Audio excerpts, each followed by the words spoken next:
કર્મનું ચક્ર આત્માની સાથે જન્માંતર સુધી ચાલતું રહે છે. શરીર રહે કે ના રહે, પણ કર્મનો હિસાબ આપણે આજે નહીં તો કાલે ચૂકવવાનો જ છે. ક્યાં હકથી કહું પ્રભુ કે તું મને ગમતું કર, હું તો તને અગરબત્તી પણ મને ગમતી કરું છું. કડવા અનુભવોથી જે શીખવા મળે ને એ કોઈ પુસ્તક ન શીખવી શકે કે ન કોઈ વ્યક્તિ સમજાવી શકે. જીવનમાં સૌથી મોટો ગુરુ પરિસ્થિતિ જ હોય છે. અર્જુને કર્ણનું કંઈ બગાડ્યું નહોતું, છતાં કર્ણ દુશ્મન બન્યો. ઘણીવાર તમારો વાક ગુનો ના હોવા છતાંય લોકો તમારા પદ, પ્રતિષ્ઠા કે પ્રતિભાને કારણે તમારા દુશ્મન બને છે. ઈશ્વર જો બોલતો થાય તો સીધો પહેલો વાંધો ભક્તોને જ પડે. મૂર્તિ મૌન છે એટલે ઘણું બધું સચવાઈ જાય છે.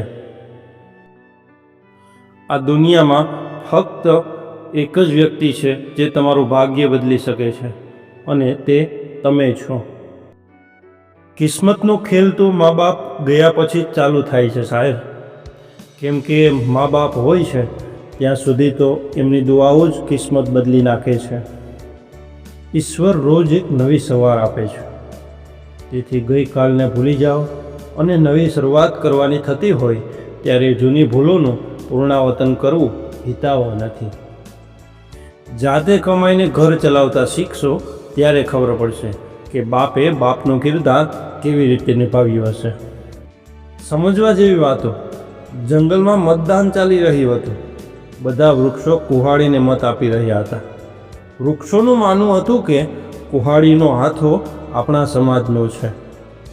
ગમે તેવી હોસ્પિટલમાં સારવાર લો, પણ ઘર જેવું આઇસોલેશન, દીકરીની વાતો જેવું વેન્ટિલેટર, માતાના ખોળા જેવું આઈસીયુ, પતિ કે પત્ની જેવો ડૉક્ટર અને મિત્રોની વાતો જેવું ઓક્સિજન ક્યાંય નહીં મળે.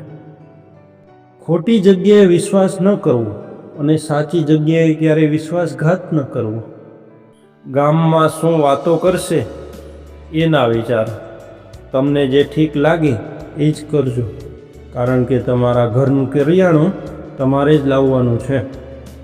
એક બહેને બહુ જ સરસ વાત કહી છે. બાળક હેઠું મૂકે તો મા ખાય, પતિ હેઠું મૂકે તો પત્ની ખાય, ભાઈ હેઠું મૂકે તો બહેન ખાય, પપ્પા હેઠું મૂકે તો દીકરી ખાય.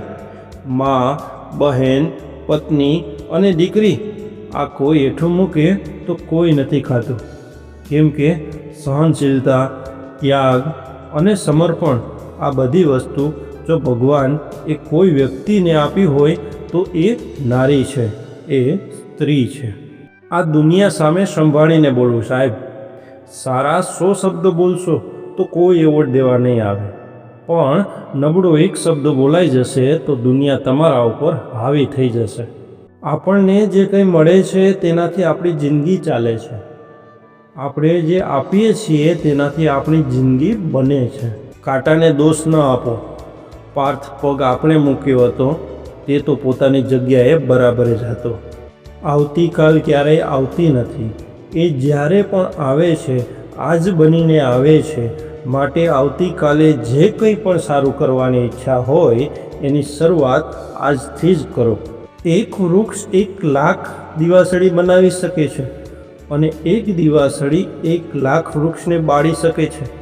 તાત્પર્ય, એક નકારાત્મક વિચાર બધા સકારાત્મક વિચારને બાળી શકે છે. ઈશ્વર બીજો દરવાજો ખોલ્યા વિના પહેલો દરવાજો ક્યારેય બંધ કરતા નથી. રાધે રાધે.